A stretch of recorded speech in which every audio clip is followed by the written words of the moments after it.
So hello everyone, Rathyatra তো চলেই আসলো আর এবার ভেবেছি আমরাও রথ বের করব। সো এই রথটা আমাদের বানাতে দেওয়া ছিল, তো এটা আসার পর দেখছি ফুল রেড কালার আর এটা খুব সিম্পল লাগছিল দেখতে।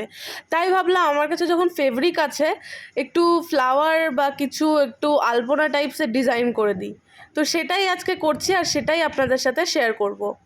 তো এই কাজটা শুরু করার আগে আমি মোবাইল থেকে কিছু আলপনার ফটো দেখে নিয়েছি যাতে আমার করতে সুবিধা হয়। তো ফার্স্টেই আমি আগে ড্রয়িং করছি যেখানে জগন্নাথ বসবে।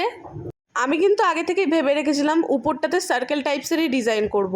তাই জন্যই কিন্তু ফ্লাওয়ার দিয়েই শুরু করেছি ডিজাইনটা করা, আপনারা যেরকম দেখতে পাচ্ছেন। তারপরে কিছুটা ফ্লাওয়ারের পাপড়ি দিলাম আর এইভাবে করেই কিছুটা আমি শেষ করলাম, আপনারা যেরকম দেখতে পাচ্ছেন এখানে। আর এখানে কিন্তু আমি ক্যামেলের ফেব্রিকা ইউজ করেছি। তো সামনেটা দেখতে একটু ফাঁকা লাগছিল তাই সেটাকেও মডিফাই করে দিলাম। আর আমি নিচটাতেও সেমভাবে ডিজাইন করেছিলাম কিছুটা, সেটা ভিডিও করা হয়নি। এটাই কমপ্লিট ডিজাইন ছিল। তো আজকের জন্য এটুকুই, বাই।